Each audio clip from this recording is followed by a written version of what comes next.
Vamos começar, gente? Boa noite. A paz do Senhor Jesus. Vamos orar para a gente começar? Marcelão, ora por nós, por gentileza. Senhor Deus, Pai. Sim, Deus. Agradecemos, Pai, por mais uma oportunidade. Senhor, Obrigado, Deus. de conhecermos e estudarmos a Tua palavra, Senhor. Amém, Deus. O Senhor deu ao pregador da noite, Senhor, sabedoria e entendimento, Senhor. Amém, Não Deus. seja palavras humanas, mas seja o Teu Espírito, Senhor. Amém, Que Deus. o Senhor possa abrir os nossos ouvidos e os nossos entendimentos para que toda a palavra hoje pregada, Senhor, entre e permaneça em nosso coração, Senhor. Amém, Deus. E que aquele que chegou aqui, Senhor, hoje oprimido e com alguma dúvida, que ela seja sanada, Senhor. Amém, Em nome Deus. de Jesus, que o Teu Espírito nos conduza perante as Tuas vontades, hoje e sempre. Em nome de Jesus. Amém. 1 Coríntios capítulo 8. A gente vai dar sequência nessa carta. A gente sabe que essa carta Paulo escreveu porque ele tomou conhecimento de vários problemas que estavam acontecendo ali, né? Então ele trata desses problemas, né? Responde, né? Orienta essa igreja, doutrina essa igreja por causa dessa carta, né? Ou por essa carta. Por exemplo, do capítulo 1 ao capítulo 4, Paulo orientou a igreja sobre o que estava acontecendo ali a respeito das divisões, né? A igreja estava dividida, a gente viu isso aqui. Do capítulo 1 ao 4, havia grupos na igreja. Alguns falavam que era de Paulo, outros de Apolo, outros falavam que era de Pedro e outros falavam que era de Cristo. Esses que falavam que era de Cristo, eles pensavam assim, olha, não preciso de líder, né? Converso direto com o Senhor Jesus, não estou debaixo de autoridade, de liderança nenhuma, de pastor nenhum, então eu sou de Cristo. Então Paulo trata disso do capítulo 1 ao capítulo 4. O capítulo 5 e capítulo 6, Paulo ele trata da falta de disciplina na igreja, né? Estava acontecendo alguns problemas morais ali na igreja, que a gente já viu. Um deles era que um homem estava envolvendo, né, com a mulher de seu pai e os membros ali estavam negligenciando aquela situação. Paulo trata desse assunto, né? Ele mesmo de longe, corrige aquela situação, né? Fala que esse homem, né, é passivo de expulsão da igreja, a gente viu isso, né? E trata sobre disciplina. No capítulo 7, a gente viu até semana passada, o apóstolo Paulo tratou sobre casamento no geral. Ele falou em quais circunstâncias pode ocorrer o divórcio. Ele falou, né, a pergunta era, qual que era mais espiritual? Casado, a pessoa casada era mais espiritual que o solteiro, né? Tem essa diferença, a gente viu como que Paulo abordou essa situação. E hoje nós chegamos no capítulo 8. E no capítulo 8 aqui, a pergunta é, de maneira geral, o crente, ele pode ou não comer carne sacrificada a ídolos, né? Aos ídolos, né? Comida sacrificada, comida que foi oferecida a um ídolo, a um falso Deus. O crente pode consumir? Sim ou não? Essa era a pergunta, né, que eles estavam fazendo. Então, Paulo aqui ele trata do problema no início desse capítulo. Depois ele vem com um princípio aqui, né, para resolver esse problema. E depois ele vem com uma aplicação prática aqui no final desse capítulo que a gente vai ver. As religiões pagãs da época também sacrificavam animais como sacrifício, né? Sacrificavam animais e ofereciam a carne desses animais, né, como oferta, né, a alguma divindade. Isso era muito comum na época. Então, não somente os judeus faziam isso, né, como a gente sabia no Antigo Testamento, mas também a maioria das religiões, né? Eles matavam o animal, sacrificavam o animal, oferecia, né, no seu templo ali, esse animal como sacrifício, né?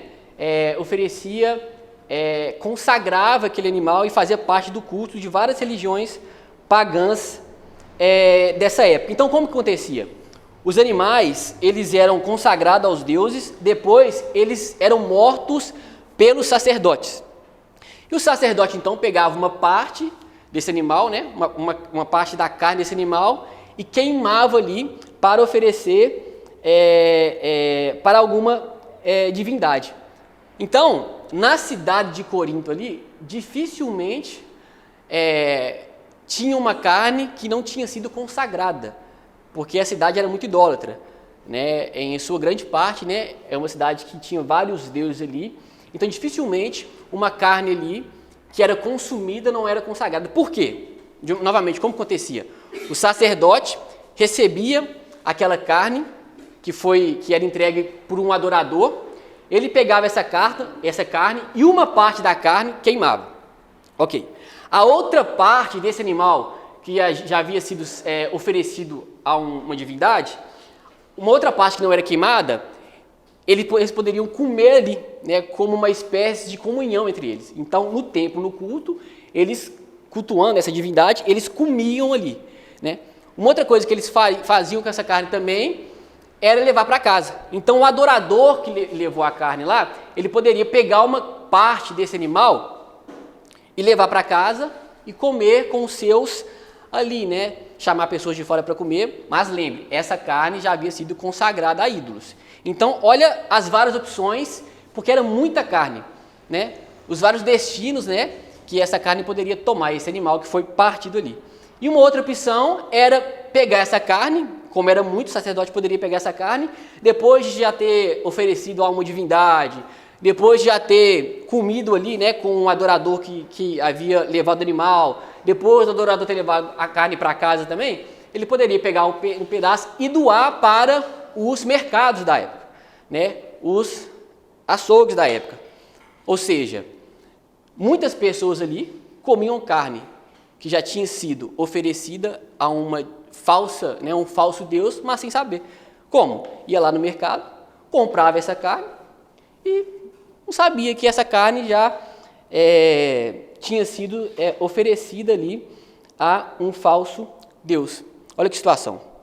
Por isso surgiu, né, esse debate, né, levantou essa questão na igreja de Corinto. Vivendo nesse contexto, né, a pessoa ia no mercado sem saber qual era a procedência da carne, pegava a carne. Nesse contexto, o crente poderia ou não comer carne sacrificada a ídolos, né? Uma carne que tinha sido entregue ali como oferta a um falso Deus.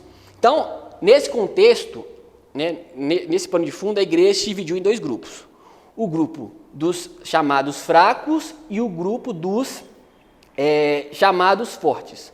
Os fracos, eles eram chamados assim, a gente vai entender isso, porque eles tinham uma espécie de consciência um pouco mais sensível. Por quê? Eles eram pessoas que antes de converterem, eles haviam praticado idolatria. Os fracos, durante muito tempo da sua vida, havia, né, adorado vários deuses que existiam, né, nessa cidade de Corinto. E por que era chamado fraco? Porque ainda eles, depois de convertidos, eles não conseguiam olhar para aquelas carnes e pensar assim, eu posso comer que eu não vou ser afetado. Eles achavam que se comessem essa carne, eles estavam novamente cometendo o pecado de idolatria. Amém, meus irmãos? Por isso eles foram chamados fracos aqui, a gente vai entender o porquê disso. E aí, eles tinham essa ideia ainda, e aí com isso, eles julgavam os fortes, condenavam os fortes. Por quê? Porque os fortes, eles tinham a seguinte consciência, a gente vai entender isso no decorrer do capítulo. Olha, Deus é só um, só existe o Deus, Criador dos céus e da terra. Esse Deus criou todas as coisas, inclusive os animais, a carne dos animais. Foi Deus quem criou essas carnes. Então, eles tinham uma consciência de que esses ídolos não eram reais, que esses ídolos nada eram. Então, eles falavam, olha, só existe o Criador dos céus e da terra. Esses ídolos aqui, eles são uma criação humana. Não existe outros deuses, só existe um Deus. Então, eu posso comer essa carne aqui porque os ídolos nada são. Então, existiam dois grupos, os fracos e os fortes. Os fracos condenavam e julgavam os fortes, falavam que os fortes eles eram uma espécie de povo liberal, mas esses fortes aí, eles estão se atentando, eles estão comendo carne sacrificada a ídolo, né? Não estão ligando para a questão da santificação, da santidade. E os fortes desprezavam os fracos ou zombavam os fracos porque eles não tinham essa consciência. Na verdade, eles sabiam na teoria que Deus era um só. Mas no campo das suas emoções, da experiência, eles não estavam ainda conseguindo assimilar isso, porque passaram muito tempo nessa prática e ainda, né, não tinha desenvolvido, né, emocionalmente essa questão. Só te tirar uma dúvida. Quando você estava falando, eu acho que isso já meio que respondeu, mas só para eu ter certeza. Quando você estava falando, antes de falar dos fortes, eu pensei nisso, exatamente nisso. Se são falsos deuses, se eles não existem como nós cremos que não existem, é como se a carne tivesse sido consagrada a nada, entendeu? Eu pensei nisso. Uhum. Depois eu pensei, ou será que, por exemplo, assim, o fato daqueles homens estarem no engano e adorar a um falso Deus que não existe é uma brecha para que principados, potestades, tipo assim, se aproveitem daquela adoração? Sim. Essa era a minha dúvida. Sim. Inclusive os fracos, eles não comiam porque eles tinham entendimento, tipo assim, olha, se eu comer isso aqui, eu posso ser possuído por um demônio. Eu não sei o que pode acontecer, né? Mas essa sua questão tipo assim, eu estou comendo uma comida sacrificada a ídolos. Eu estou comendo para nada. No capítulo 10, a gente vai chegar lá, Paulo fala que, na verdade, esse falso Deus, quem está consagrando essa comida a um falso Deus, na verdade está adorando a demônios. Vai falar isso no capítulo 10. Mas aqui ainda não trata essa questão. A gente vai entender o porquê. Mas é mais ou menos a consciência que eles tinham. Olha, o ídolo nada é, os fortes, o ídolo nada é. Então eu não vou ficar afetado porque se de fato eu comer alguma coisa aqui que foi consagrada a ídolos. Então, uns acreditavam nisso e outros acreditavam assim, olha, eu não posso comer. Porque isso aqui foi consagrado a demônio. E eu sei que Deus é um só, mas eu vou estar cometendo pecado de idolatria. Então é mais ou menos assim, contextualizando, né? A gente está passando aqui na rua e vê uma encruzilhada aí. Aí chega lá, tem como que é, um frango lá, como que é? Farofa, né? Tem lá preparado lá, a gente sabe que é um despacho. Champanhe, isso aí, tudo lá, né? Tá tudo lá, a gente sabe que aquilo é um despacho. O crente, se tiver com fome, né? Uma situação assim que não tem muita fome, pode comer ou não? É mais ou menos essa situação assim, né? Mais ou menos. E aí então ele começa a tratar dessa situação aí no versículo 1. Olha aí comigo, vamos conversar sobre isso. Versículo 1. Com respeito aos alimentos sacrificados aos ídolos, sabemos que todos temos conhecimento. Aqui ele está falando aos fortes, né? Porque os fortes estavam se gabando do seu conhecimento. É NVI, isso. Na outra tradução fala assim, ora, no tocante às coisas sacrificadas aos ídolos, sabemos que todos temos ciência, todos temos conhecimento. Então eles se gabavam. Então é como se Paulo falasse, olha, todos nós sabemos, mas sabemos de quê? Sabemos que Deus é um só. Porque Paulo está respondendo aqui, ele está escrevendo essa carta, respondendo algumas questões que chegaram até ele, né? Então ele fala assim, olha, todos nós sabemos que todos nós temos conhecimento, mas que conhecimento? Que Deus é um só. Todos nós sabemos que só existe um Criador dos céus e da terra. Todos nós sabemos disso, sabemos que podemos desfrutar de todas as coisas com segurança e com gratidão no coração, porque Deus criou todas as coisas. E tudo que provém de Deus, o que é bom. Então, todos nós sabemos disso. Porém, aqui Paulo está meio que ironizando. Porque aí ele continua. Ele fala aí, ó. Todos nós sabemos que todos temos conhecimento. O conhecimento traz orgulho. Mas o amor edifica. Ou seja, o conhecimento sem amor, o conhecimento sem humildade, ele leva ao orgulho. O amor que edifica é o amor que vem por você conhecer a Deus. Esse amor que é o amor que edifica. Os chamados fortes aqui, na igreja de Corinto, eles tinham uma teologia certa. Eles tinham a doutrina correta. Qual que era a doutrina correta? Que Deus criou os céus e a terra. Só existe um Deus e Ele criou os céus e a terra. Então, a doutrina estava correta. O que eles acreditavam que estava correto? Que as outras divindades são invenções humanas. O que eles acreditavam que estava correto? Que Deus fez a carne. E por isso, eles se sentiam livres, né, para participar, para comer. Mas esse conhecimento, ele não era acompanhado de uma atitude correta. Porque ao invés deles respeitarem os fracos, né, que não tinha esse conhecimento assim no campo ainda das suas emoções, né, no campo da sua experiência, eles zombavam do fraco. Por isso que Paulo fala aí que esse tipo de conhecimento traz orgulho. Então, ou seja, sabemos que todos nós temos conhecimento, mas o amor edifica. O conhecimento traz orgulho, mas o amor edifica. Então, o conhecimento sem amor torna a pessoa orgulhosa. O conhecimento sem amor, ela incha a pessoa, né? O conhecimento sem amor, a pessoa acaba se achando superior. Então, todo conhecimento, ele deve ser acompanhado de uma atitude correta. Qual atitude? De amor, né? Então, o conhecimento traz orgulho, mas o amor edifica. Ou seja, o verdadeiro amor, o verdadeiro conhecimento de Deus traz o amor que procura edificar os irmãos na fé. Só o conhecimento traz orgulho, mas o amor que vem do verdadeiro conhecimento, ele edifica a igreja.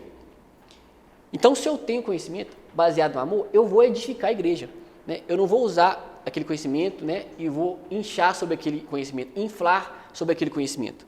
Por isso que Paulo fala, o conhecimento traz orgulho, mas o amor edifica. Versículo 2. Quem pensa conhecer alguma coisa, ainda não conhece como deveria. Então, Paulo ainda está falando aos fortes, né? Ele fala que o conhecimento traz orgulho, mas o amor edifica e tudo mais. Ele fala assim, ó, quem pensa conhecer alguma coisa, ou seja, se você acha que você conhece a Deus, e nesse seu conhecimento de Deus, você pensa que já conheceu tudo sobre Deus, ainda não conheceu como deveria.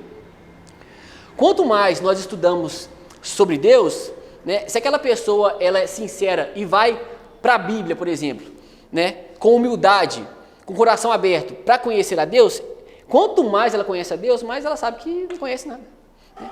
Quanto mais ela vai para conhecer a Deus, mais ela sabe que tem muito mais coisas para conhecer. Esse conhecimento é infinito, assim, nesse sentido. Então, se a gente conhece a Deus, a gente acha que já conheceu tudo sobre Deus, na verdade, nós não conhecemos ainda como deveria. Por quê? Não é verdade, gente? Quanto mais a gente aprende de Deus, mais a gente vê que temos que aprender, né? Quem acha que sabe de tudo, quem acha que já sabe de tudo sobre Deus, muitas vezes tem um sentimento de desprezo com o outro. Eu já sei de tudo. Eu já sei todas as coisas, né? Já fiz curso daqui, curso dali, já tenho mestrado, doutorado sobre teologia, já sei todas as coisas. Esse conhecimento, sem o amor, ele traz orgulho. E quem tem um conhecimento sobre Deus e acha que já sabe tudo, não sabe, né, como deveria. Porque o conhecimento, ele tem que ser temperado com amor. É temperado com amor.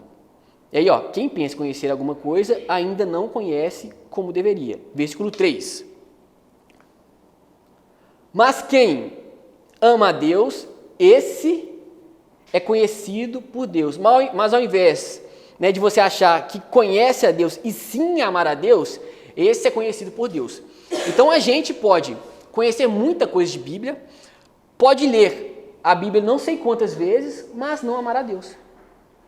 Esse não é conhecido por Deus.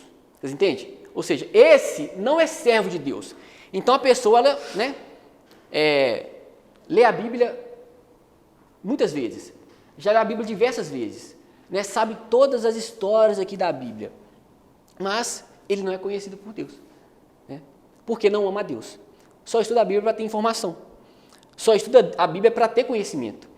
Tem muitos filósofos que fazem isso, né? Muitas pessoas conhecem a Bíblia mesmo, sabem das histórias, né? Até mais que muito pastor assim, mas não é conhecido por Deus, porque não ama a Deus, né?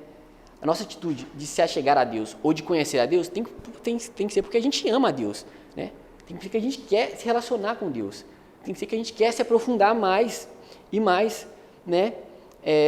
Desse Deus que nos alcançou, né? E que nos salvou. Então, quem ama a Deus, este é conhecido por Deus, né? O conhecimento de Deus, que não é acompanhado de amor a Deus e amor ao próximo, só traz orgulho. O conhecimento de Deus, que não é acompanhado de amor a Ele de fato, né, que nos leva a amar ao próximo, traz arrogância, traz vaidade, né? E esse, ele não é conhecido por Deus, né? Não é servo de Deus, não é discípulo de Deus. Então, Paulo critica, né, a falta de amor desses que acham que têm conhecimento. Ele fala, sabemos que todos têm conhecimento. Ele começa falando, né? Mas o conhecimento traz orgulho. O amor edifica. Quem ama a Deus, esse é conhecido por Deus. Quem ama a Deus, esse é conhecido por Deus. Paulo, então, ele critica a falta de amor, né, desses que são chamados fortes. Perceba que Paulo ele começa falando aos fortes aqui primeiro. E agora ele vai concordar um ponto com eles. O ponto que nós já sabemos que Paulo concorda. Versículo 4 aí, ó. Portanto, em relação ao alimento sacrificado aos ídolos, sabemos, né, Paulo está falando, nós sabemos, eu, vocês, os fortes, todos nós sabemos, que o ídolo não significa nada no mundo e que só existe um Deus. É o que nós estamos falando, então. Paulo está concordando aqui doutrinariamente com os fortes. Na época, existiam aqui vários deuses. Para a gente parece óbvio, né? Só existe um Deus na nossa sociedade. Mas na época existiam milhares de deuses, falsos deuses. Existiam muitos deuses. Na época, no primeiro momento, converter significava abrir mão de vários deuses e começar a adorar o único verdadeiro Deus. Para nós aqui não. Às vezes, antes de você converter, você sempre acreditou em um Deus só, né? Não, sempre acreditei em um Deus. Às vezes não se relacionava com esse Deus, tinha uma visão distorcida desse Deus, né? Não se relacionava com esse Deus, mas na sua cabeça sempre existia um Deus, né? Eu sou capaz de apostar aqui, não sei, muito pouca gente aqui acreditava em vários deuses aqui. Por quê? Porque essa é a nossa sociedade. Nessa sociedade aqui da igreja de Corinto aqui, a cidade de Corinto aqui, quando a pessoa convertia, ela tinha que abandonar toda essa ideia. Tipo assim, não existe vários deuses, existe só um Deus.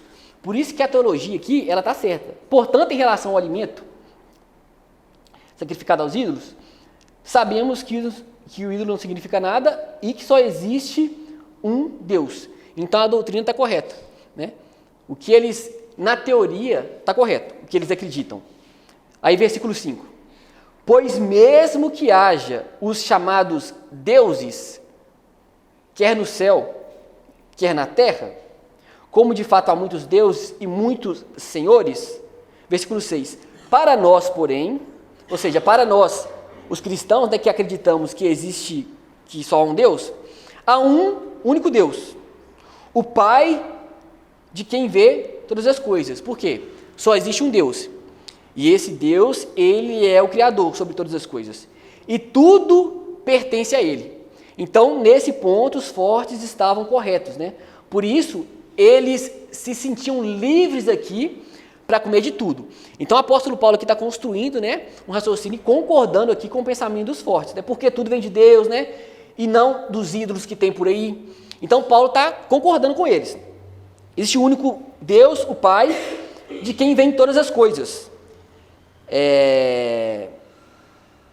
E para quem nós vivemos. Então, nós vivemos para Deus, né? Nós vivemos para a glória de Deus, né? Nós não vivemos para os ídolos. Tudo que nós fazemos tendo Deus como nossa referência.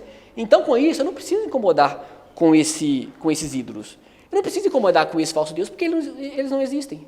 Paulo está falando aqui, ó, só existe um único Deus, o Pai de quem vem todas as coisas, e para quem vivemos, e um só Senhor, continuação do versículo aí, Jesus Cristo, por meio de quem vieram todas as coisas, e por meio de quem nós vivemos. Nós existimos, né? Nós vivemos para a glória de Deus. Quando ele coloca... Pode falar. Quando ele coloca assim, pois mesmo que haja os chamados deuses, quer no céu, quer na terra, como de fato há muitos deuses e muitos senhores, ele está falando aqui das coisas que as pessoas idolatram que não são Deus. Tipo assim, onde as pessoas põem o coração delas, seria isso? Não, no sentido aqui, está falando de uma falsa divindade mesmo. Para eles, os falsos deuses ficavam no céu mesmo. Diana, Afrodite. Por que ele fala? Como de fato há muitos deuses e muitos senhores? Porque os muitos deuses são os milhares de falsos deuses que existiam. E esses falsos deuses muitas vezes eram chamados de senhores também. Sim, mas ele está falando desses falsos. Desses falsos. Quando ele fala assim, como de fato há, daí me deu a entender que ele está afirmando que existe. Ah, não, entendeu? entendi. É tipo assim, há essa suposição, de Entendi. fato há essa crença, tipo isso. Isso mesmo. De fato, há essa crença, né? Há muitos deuses. Ele coloca dentro de parênteses e Exatamente. Tem isso também. Entendeu? Não sei se a versão aí tem. É que eu, A minha não é é que eu pensei que esse como de fato há, eu pensei que ele estava... Tipo assim, afirmando que é uma. Entendi. Não, então, entendeu? Então, assim, ele está falando assim, de acordo com o que vocês acreditam, de fato há muitos deuses e muitos senhores, né? Aí a cidade está infestada aí. Então, esse é o conhecimento que os fortes tinham, né? E que nessa qual o conhecimento que os fortes tinham? Que há um só Deus, que há um só Senhor, né? Jesus Cristo, por meio de quem nós passamos a existir. Esse conhecimento aqui era o que os fortes tinham e que nessa época demorava um pouco para cair a ficha do convertido. Por causa de quê? Por causa desse contexto que eles viviam, né? Então, os fortes, chamados fortes, assimilavam isso muito rápido, né? Por isso que foram chamados fortes, né? Nesse sentido. E eles tinham esse conhecimento, né? Mas os chamados fracos ainda não tinham chegado, né? Nesse conhecimento do campo da experiência, né? No campo emocional. Até aqui tudo bem? Amém. E aí, versículo 7, tem um outro ponto. Aí ele continua o raciocínio. Contudo, até aqui ele concordou com a doutrina desses que são chamados fortes, falou, vocês estão corretos, só existe um Deus, um só Senhor, por meio dele passou a existir todas as coisas, nós vivemos para ele, tá certo. Contudo, versículo 7, nem todos têm esse conhecimento, é o que nós estamos falando, né? Aqui é o conhecimento de Deus, né, como Senhor de todas as coisas, né, como ele explicou nos versículos anteriores. Então, esse conhecimento aí, que só existe um Deus, né, que ele que cria todas as coisas, com isso nós temos liberdade para comer todas as coisas, que todas as coisas vêm da parte dele, nem todos tinham. Quem não tinha? Os irmãos de consciência fraca.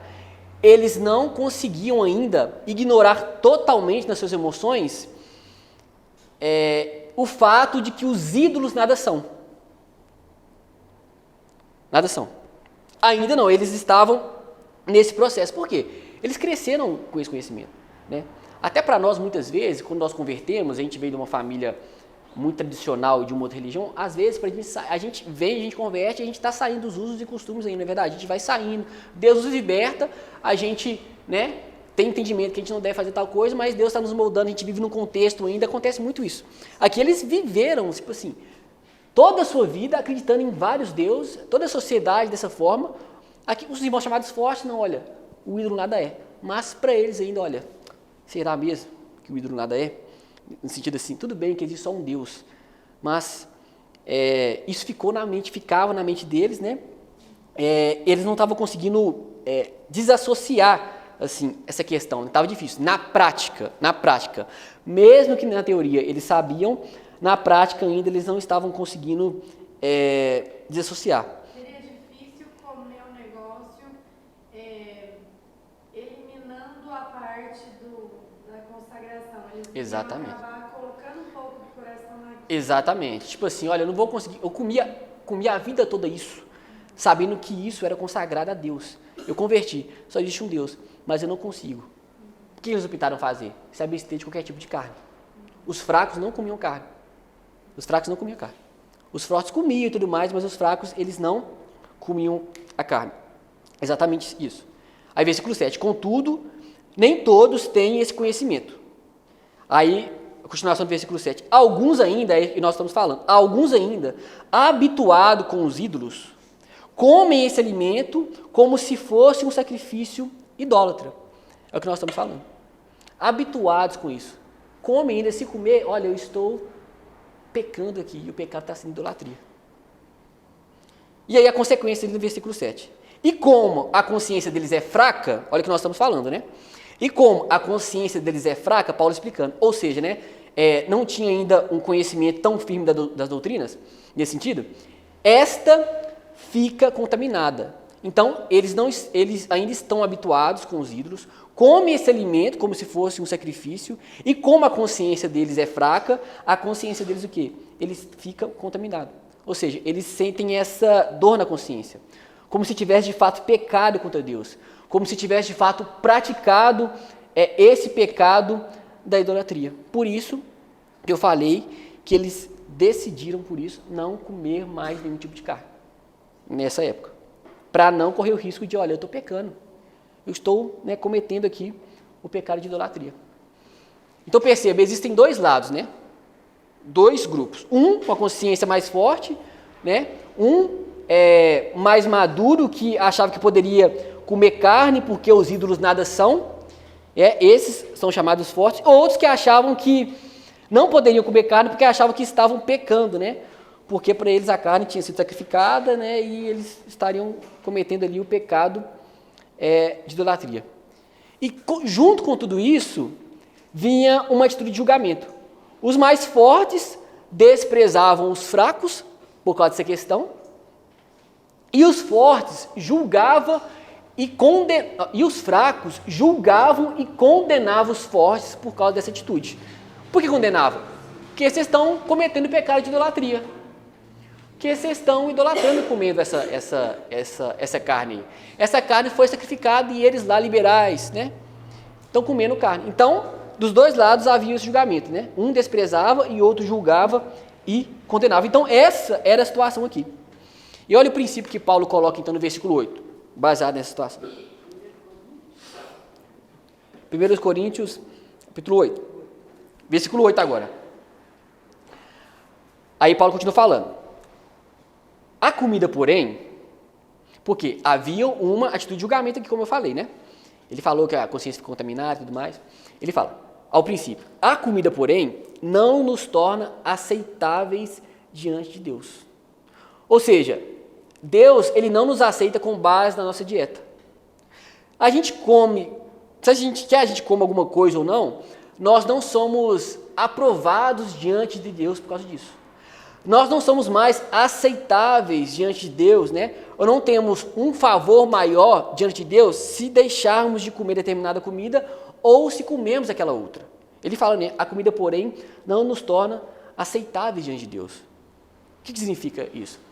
A comida em si, ela não traz bênçãos espirituais associadas a elas. A comida, ela não tem ligação alguma com o nosso relacionamento com Deus. Com a salvação. Né? Ou com um crescimento espiritual, assim. Né? Não tem. Hoje em dia, não. Deus, né, ele já, antes, no Antigo Testamento, ele colocou uma lei, né, a lei que a gente chama de dietéticas, né, mais ou menos leis cerimoniais, que em Levítico lá tem uma série de alimentos que você não poderia comer. Aqui não. Aqui não. E aí, versículo 8 ainda. A comida, porém, não nos torna aceitáveis diante de Deus. Não seremos piores se não comermos, nem melhores se comermos. Então, é o que eu falei aqui, Paulo parece que, de maneira implícita aqui, ele declara o fim daquela dieta religiosa dos judeus, né, que Deus passou através de Moisés, né, uma lista de animais que podiam ser comidos e outros que não podiam ser consumidos. Isso no Antigo Testamento.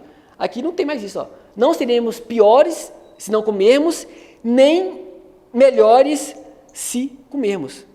Né? Aqui agora Paulo está falando que a comida é uma questão de preferência, que não afeta a nossa relação com Deus. Tanto uma coisa quanto outra. Olha, se eu quisesse ser vegetariano também, eu não vou ter uma relação de intimidade maior com Deus. Se eu quiser comer carne também, não muda nada com a minha relação com Deus. Aqui não. Olha aí, ó. Não seremos piores se não comermos, nem melhores se comermos. Né? Ou seja, nós somos livres em Cristo nesse sentido. Né? Em relação ao nosso alimento. Né? E aí no 9 aí tem um outro princípio aí, ó. Paulo vai falar aí, vai nos ensinar que diante disso tudo, que nós temos liberdade em Cristo para comer ou não, porque isso não afeta a nossa relação com Deus, e naquela igreja lá, a igreja estava ficando dividida por causa disso, forte julgando fraco, fraco julgando forte. Paulo fala, né? Contudo, tenham cuidado para que o exercício da liberdade de vocês não se torne uma pedra de tropeço para os fracos. Olha que interessante. Para os coríntios, né, o conhecimento significava liberdade, significava agir com liberdade. Esse era o bem maior para eles, né? Agir com liberdade. Né? Mas para Paulo, o amor significava a livre renúncia aos seus próprios direitos por causa do outro. A gente vai entender isso. E nós somos chamados a agir assim durante todo o tempo. Né? Durante todo momento. Aconteceu alguma coisa lá fora lá? Não. Nós somos chamados a renunciar em favor do outro em diversas passagens e por diversos motivos na Bíblia. Ele fala, contudo, tenham cuidado para que o exercício da liberdade de vocês não se torne uma pedra de tropeço para os fracos. Tropeço aqui é causar a queda de alguém, é levar alguém a cair, é levar alguém a pecar. Né? Tropeço aqui quer seja com palavras, quer seja com os exemplos mesmo, né, com as ações, seria incentivar o irmão a fazer algo que ele considera pecado. A fazer algo que ele considera pecado. Mesmo que não seja, né, e que para você não seja, é isso. Tropeço aqui seria isso. Existe diferença entre ter opinião diferente, né? Dentro da igreja, existem diversas pessoas que têm opiniões diferentes sobre diversos assuntos na teologia, né? Sobre o fim dos tempos, né? Sobre em relação à forma de batismo, diversos assuntos. E aí são coisas secundárias, mas o que Paulo está proibindo aqui é que eu use da minha liberdade de tal forma que acabe incentivando alguém a fazer alguma coisa que a consciência dessa pessoa depois vai acusá-la. Né? Que eu incentive essa pessoa a fazer, agir de alguma forma, né? Que essa pessoa vai achar, olha, eu estou pensando, eu pequei, né? Eu caí. Né? Eu cometi aqui, por exemplo, nesse caso, o pecado de idolatria. Aí Paulo traz um exemplo na prática como que seria isso nesse contexto aqui. Poderia ser o que talvez estava acontecendo na igreja de Corinto. Olha o versículo 10. Pois, se alguém que tem a consciência fraca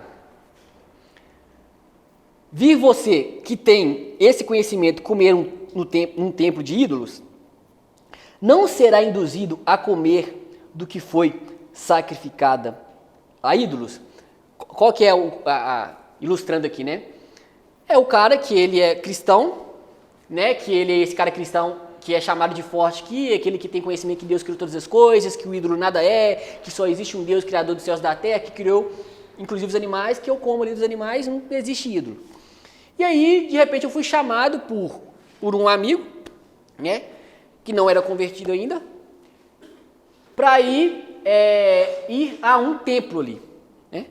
E aí, nesse templo ali, eu vou e participo. Para mim, o ídolo nada e eu tenho certeza, né? O forte pensando, né? Eu tenho certeza que isso não vai afetar, né, a minha relação com Deus. Esse ídolo, ele é uma espécie de invenção humana. Não existe Deus Afrodite, não existe Deus Diana, isso aqui.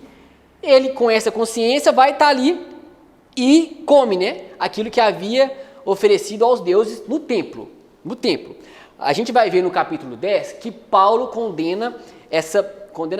ele não aprova essa prática. Qual prática? Do crente ir a um templo pagão e comer comida oferecida a ídolos. A gente vai ver isso no capítulo 10. Nesse caso aqui, o forte, ele estava indo, mas não pelos deuses, só pela comida, né? Estava indo receber um convite, eu vou, pela amizade eu vou. É igual a gente é chamado aí para ir né, sei lá, festa junina, em outras religiões aí, e tipo assim, eu vi, vocês estão bem, festa junina, tipo assim, vou lá e vou comer, o que tem lá com festa junina? Lá tem alguma coisa lá que faz oração, consagra aos santos? Lá tem, a festa junina? São João, tal, aí tem aquela comida lá, mas hoje... Que eu saiba, não rola nenhuma consagração. Ó. As comidas típicas. Típicas mesmo, né? Verde, arroz doce, Então não tem. Suponhamos que tivesse, né, alguma coisa assim. Eu chamei para lá, vou comer. Não, por quê? Porque para mim só existe um Deus. Isso não vai me afetar em nada, né? Isso. Aí é esse contexto aqui, mais ou menos. Como eu falei lá no capítulo 10, Paulo não aprova essa prática. Não aprova essa prática. Lá no capítulo 10, só adiantando um pouco, para ficar mais claro, Paulo não aprova essa prática de ir ao templo e um crente ir ao templo e lá na frente todo mundo está sabendo que ele é crente, todo mundo sabe que ele foi a um templo pagão, ele sabe, as pessoas sabem que ele é crente, e aquela comida está sendo sacrificada aos ídolos, no templo, comer e participar disso. Paulo não aprova, né? Não aprova essa prática. Aí, continuando essa história, o irmão vai lá e come. O irmão forte vai lá e come, participa desse momento. Aí lá fora passa o irmão fraco. Olha lá, aquele irmão é da igreja e tal. Mas ele está comendo aquela carne lá? Eu acho que não tem nada a ver não. Se ele está comendo, ele é crente, esse cara é do ministério de louvor lá da igreja, esse cara, dá estudo lá na igreja lá, eu já vi, ele está comendo, então não tem nada a ver não, eu vou participar lá, vou comer também. Aí, ele come o fraco, quando ele come, por a consciência dele ser fraca, ele acha que está cometendo o pecado de idolatria e se sente culpado pela sua própria consciência. Olha aí, ó, pois, se alguém que tem a consciência fraca, vir você que tem este conhecimento, comer no tempo de ídolos, não será induzido a comer do sacrifício também? Do alimento sacrificado ao ídolo também? Do que foi sacrificado ao ídolo também? E olha a consequência disso acontecer. O forte chega lá, come, aí o fraco chega, aquele irmão comeu, vou ir atrás dele comer também. Só que esse que foi atrás tem consciência fraca. Olha aí o versículo 11. Assim, este irmão fraco, por quem Cristo morreu, é destruído por falta do conhecimento que você tem. Olha aqui, que interessante. A destruição aqui é aquele abatimento espiritual que você tem quando peca, né? Não é perda de salvação aqui, nem destruição eterna, né? Significa se sentir uma pessoa impura, uma pessoa que foi contaminada. No versículo 7 lá, voltando, ele fala, né? Para a gente entender. Contudo, nem todos têm esse conhecimento. Alguns ainda habituados com os ídolos, comem esse alimento como se fosse sacrificado idólatra e como a consciência deles é fraca, ela fica contaminada. Então, a destruição aqui no versículo 11, né, que essa pessoa é destruída pelo conhecimento que ele tem, significa perder a paz. Significa ficar perturbado, sabe? Ser acusado pela... Na minha versão está perece. O irmão fraco perece. Perece. É nesse sentido, né? De se sentir contaminado, né? Então, olha, né, o conhecimento do forte sendo pedra de tropeço para o fraco. O irmão fica contaminado, fica desanimado, esfria na fé, né? E todas essas consequências aí que nós poderíamos traduzir por esse aí destruído aí, ou, o que você falou? Perecer, né? Então, olha o prejuízo enorme aí, né? Que é trazido ao irmão fraco por causa da falta de sabedoria, por causa da falta de amor. Tem conhecimento, mas é o amor que edifica. Olha só por que o amor edifica. Tem conhecimento, mas o conhecer o amor traz orgulho. Olha só. Tem conhecimento, mas por não ter domínio próprio, mas por esse conhecimento não ser temperado pelo amor, olha o que ele pode causar. O tropeço do fraco. Por isso, versículo 12. Quando você peca contra os seus irmãos, dessa maneira, ferindo a consciência fraca deles, peca contra Cristo. Olha que interessante, né? Cristo, né, ele renunciou à sua própria vida para salvar o seu irmão, que você não consegue abrir mão do desejo de comer carne por conta da situação dele. Né? Não consegue abrir mão. Cristo abriu mão da sua vida, né? E o irmão forte que não está conseguindo. Né? Esse é o ponto. Né? Ele tinha que abrir mão. Né? Por quê? Essa questão, ele vai nos ensinar aqui. Perceba que Paulo ele concordou com os de consciência forte, falando que eles têm a doutrina correta, né? Que o conhecimento deles é verdade, que só existe um Deus. Mas aqui, o conhecimento deles, né, ou no conhecimento deles, faltava amor. Né? E o conhecimento deles levava à arrogância. O resultado dessa arrogância, o resultado desse orgulho, era que feria a consciência dos seus irmãos fracos. Né? Deixava os seus irmãos fracos acabados, irmãos por quem Cristo morreu. né? Esse era o grande pecado do irmão forte, né? Não considerar o fraco, não renunciar à vontade de comer carne por causa do fraco, né? Por causa que o fraco ainda tinha essa consciência. Pode falar, meu irmão. Pastor, parece que tem um paradoxo aqui, que falou sobre o capítulo 10 de 1 Coríntios, que a gente vai chegar nele, mas eu só uma dúvida mesmo, porque no capítulo 8, verso 4, Paulo ele diz que os ricos não nada existem, né? Então, quando está sacrificando a ídolos, praticamente estava sacrificando a nada. Só que o apóstolo Paulo vai dizer que no capítulo 10, no verso 19, que esse sacrifício era oferecido a demônios. Então, como é que funciona? Como é que a gente concilia isso? Os deuses não existem, Paulo fala, vocês podem comer porque você tem uma mente superior àquilo que é relacionado aos fracos. Mas Paulo fala que esses, para que há uma repreensão aqui. E aquele sacrifício era oferecido a demônios. Ele fala, não participem da mesa desses altares, né, desses sacrifícios. Como é que a gente concilia isso? Assim, eu sei que você vai chegar lá, mas só para me dar uma clareza. Exatamente. Ele fala que, você falou aí, que é oferecido a demônio quando participa da mesa com eles, né? Participar da mesa é o que? Ir ao templo e participar de toda aquela cerimônia. Por quê? Porque existem 3 situações que a gente vai ver no capítulo 10. A primeira situação é que o nosso irmão falou, que Paulo não aprovava esse comer comida sacrificada aos ídolos participando da mesa, né? Mas existe mais 2 situações. Qual que é a outra situação? Vai lá no capítulo 10, aproveitar. Lá no versículo 25. Vai no versículo 18. No versículo 18, essa é a primeira situação, né? Considerem, versículo 18, capítulo 10. Considerem o povo de Israel.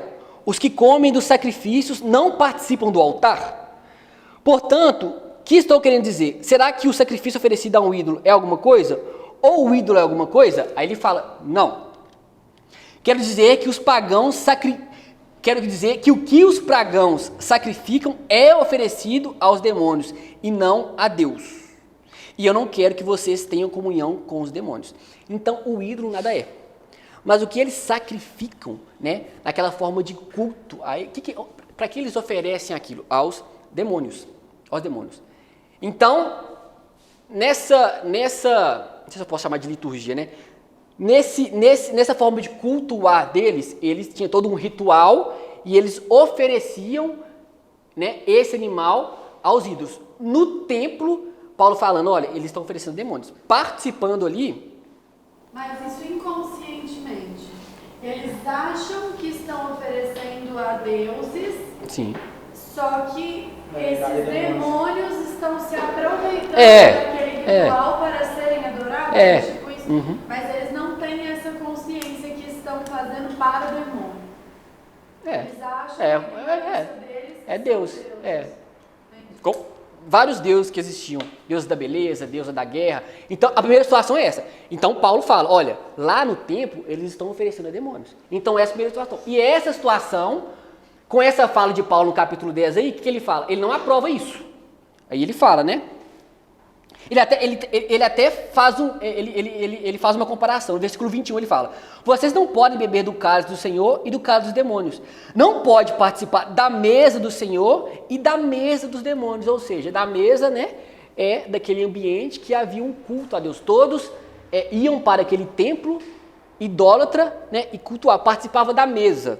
Então, isso Paulo, ele se opõe, ele vai contra. Ele está falando, vocês não podem fazer isso. Ir. Só que aí, essa é a primeira situação. Então, essa situação, o que Paulo faz? Paulo não aprova. Qual que é a segunda situação? Versículo 25, capítulo 10. Comam de tudo o que se vende no mercado, sem fazer pergunta, por causa da consciência. Pois do Senhor é a terra e tudo que nela existe. Ou seja, eu falei que nessa cidade, provavelmente a maioria das carnes ali eram sacrificadas a ídolos. Então a gente não vai hoje no supermercado, no mercado, a gente não pergunta que essa carne, você consagra a carne aí? A gente não faz isso. E a gente está comendo coisa sacrificada e não está sabendo. Nessa cidade ainda mais. Então assim, não pergunta. Por que não pergunta? Porque de fato o ídolo nada é. Não vai te afetar. O que vai te afetar, o que você não pode fazer é participar da mesa com eles. Amém, meus irmãos? Ficou claro? Da mesa com eles. Mas se você lá ir para o mercado e comprar essa carne, a carne pode ter sido sacrificada ao ídolo. Mas não pergunta, não fica perguntando para o cara, não, só come. Porque o ídolo nada é. Pode falar. Essa é a segunda situação. Então, essa segunda situação você percebe que é percebida, que é aceita por Paulo. Olha que é aceita e a gente pode correr esse risco, que não é risco para nós, né? Porque o ídolo nada é, mas de comer uma comida que foi sacrificada. Isso, Paulo. Qual que é a terceira situação? Então, a primeira situação não pode você participar da mesa. A segunda pode, que você não deve perguntar. Então, vou comer sacrificada ídolo sem saber. E a terceira depende. A terceira situação aí no versículo 27. Se algum descrente o convidar para uma refeição e você quiser ir, lembra que eu falei daquele caso que o cara pega, o adorador ele pode pegar uma parte da carne do animal, né, e levar para sua casa para comer, né, com quem ele quisesse? Suponhando que fosse esse caso. Se algum descrente convidar para uma refeição e você quiser ir, coma de tudo o que lhe for apresentado sem nada perguntar por causa da consciência. Então, a carne foi sacrificada. Ok? Então, mas se alguém, versículo 28, mas se alguém lhe disser, isto foi oferecido em sacrifício, não coma. Não coma por quê? Tanto por causa da pessoa que comentou, como da consciência. Isso é, da consciência do outro e não da sua. Ou seja, porque da sua você sabe que o ídolo nada é. Então, eu não faço isso por causa da consciência do outro. O que o outro vai achar? O que o outro vai pensar? Ou então pode até não ser crente, mas sabe que você é crente. Entendeu? Não, é isso que eu tô falando. A pessoa que sacrificou e te fala, essa carne aqui eu sacrifiquei para um Deus. Isso. Aí você vai lá e come. É o exemplo de cristão que está passando. Exatamente. Mesmo a gente sabendo que o ídolo nada é. Mas é aquilo que o Paulo está nos explicando no capítulo 8. Por amor ao outro, a gente deixa de fazer muitas coisas para a edificação do outro. Separando o sagrado do profano. Sim, deixando bem marcado. Tipo assim, por amor ao outro, eu deixo de fazer. Por amor ao outro, eu me abstenho de muitas coisas. Então, perceba essas três situações. A gente vai chegar no capítulo 10 ainda, mas essa pergunta ela é muito boa. Então, assim, essas três situações. Então, não pode, pode e depende. Depende. Aí, voltando lá pro versículo, capítulo 8, no versículo... Estava no versículo 12, né? Quando você peca contra os irmãos, dessa maneira, ferindo a consciência deles, que é fraca, peca contra Cristo. Portanto, versículo 13, o final aí, né? Portanto, se aquilo que eu como leva o meu irmão a pecar, então perceba que Paulo aqui, ele fala aqui na primeira pessoa, né? E ele podia falar, porque um que abriu mão, né, da sua vida por causa do evangelho, por amor aos irmãos, foi o próprio apóstolo Paulo, né, em todo o seu ministério. E a gente vai ver mais especificamente isso, de como ele abriu mão, né, dos seus direitos, para não causar tropeço ao próximo, no capítulo 9. E, portanto, se aquilo que eu como leva o meu irmão a pecar, olha para você o que ele fala. Nunca mais comerei carne, para não fazer o meu irmão tropeçar. Ou seja, por amor ao próximo, por amor ao seu irmão, né, por amor, né, ao evangelho, né, a gente deve controlar aquilo que a gente faz com a nossa liberdade, né? Então, o apóstolo Paulo está falando que nós devemos renunciar àquilo que de alguma forma, né, ou aquilo que de algum modo possa incentivar o meu irmão a cometer pecado ou fazer alguma coisa que ele considere pecado. E a gente pode aplicar diversas situações aqui. Tem coisa que para nós não é pecado, de fato não é pecado, mas o irmão pode ficar escandalizado. Bebida alcoólica, tatuagem, assim, diversas coisas. Diversas coisas. A gente não pode fazer tudo, porque daqui a pouco também não pode nada, né?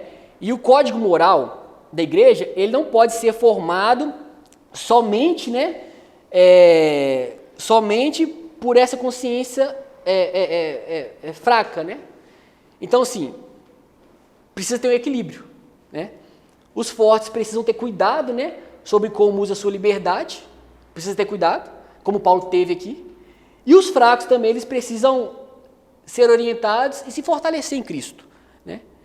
Precisam, tipo assim, olha, não vou fazer não, mas deixa eu caminhar com essa pessoa, deixa eu construir com essa pessoa, eu vou me abster, né? Mas, assim, então perceba que tem um equilíbrio, né? Nem tanto ao mar, nem tanto à terra, né? Mas o fato é que aqui no capítulo 8, Paulo está nos ensinando que o conhecimento ele tem que vir temperado do amor, né? E o amor muitas vezes não, né? O amor renuncia, né?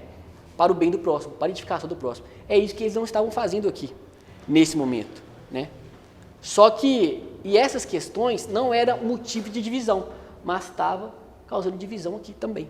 O grupo dos fortes, o grupo dos fracos, aí os fracos condenavam os fortes a ser os liberais, os fortes ficavam desprezando, né? Não é motivo, é só ter amor, né? Tendo amor, né? Renuncia por causa do irmão, deixe de fazer algumas coisas. A gente, assim, tem diversos exemplos no contexto, diversos, de você deixar de fazer alguma coisa, às vezes você, olha, para mim não é pecado não, e de fato, analisando, não é. Mas o irmão, pode ser até temporariamente, está achando, ou ele vai ficar escandalizado, né? Eu vou me abster aqui, vou morrer por isso. Cristo renunciou à sua própria vida para me salvar, eu vou deixar de, né, comer um alimentinho ali, na frente do irmão. Vou comer em casa, um exemplo, né? Então, assim, é mais ou menos isso que ele trata aqui, nesse capítulo 8. Amém, meus irmãos? Alguma dúvida? 9 horas, né? Amém? É isso. Essa questão do não atentar ao Senhor teu Deus se aplica também nesse contexto de o meio, tipo, não vai dar nada porque eu sou cristão. Sabe que foi. Não, porque o ídolo nada é, não. Não, porque o ídolo nada é, né? Assim, se o cara está com a consciência sincera assim de que o ídolo nada por que não está tentando? Porque de fato é uma verdade, né? Tipo assim, assim, agora vai depender do coração também da pessoa, né? Será que ela está, tipo assim, provocando? Acho que não, né? Se estiver, eu acho que tem que ser tratado outras coisas, né? Amém? Amém. Então vamos orar então? Olha então para nós, Thaís, por favor. Amém. Glória a Deus. Obrigada, Espírito Santo, por mais esse dia, por mais essa oportunidade que o Senhor nos deu de aprender um pouquinho mais da Tua Palavra, a ter um pouquinho mais de discernimento daquilo que o Senhor quer trazer aos nossos corações, às nossas vidas. Pedimos ao Senhor que essa palavra, Pai, continue trazendo frutos ao nosso coração, à nossa mente, e que o Senhor continue nos dando discernimento da Tua Palavra, nos mostrando, Deus, a realidade do Evangelho e guiando os nossos passos segundo as Escrituras. Pedimos ao Senhor que leve-nos em paz aos nossos lares, nos guardando, protegendo as nossas vidas, tudo aquilo que leva o nosso nome, abençoando a vida dos nossos pastores, Deus, a família de cada um deles. Pedimos ao Senhor pela vida daqueles que não puderam estar conosco aqui hoje também, que o Senhor os alcance, Pai, e seja com eles em cada passo que tem. Obrigada, Espírito Santo, por essa noite. Obrigada por mais essa oportunidade, por essa rica oportunidade que o Senhor nos concede. É o que nós te pedimos e desde já te agradecemos, em nome de Jesus. Amém. Amém? Vamos bater a foto?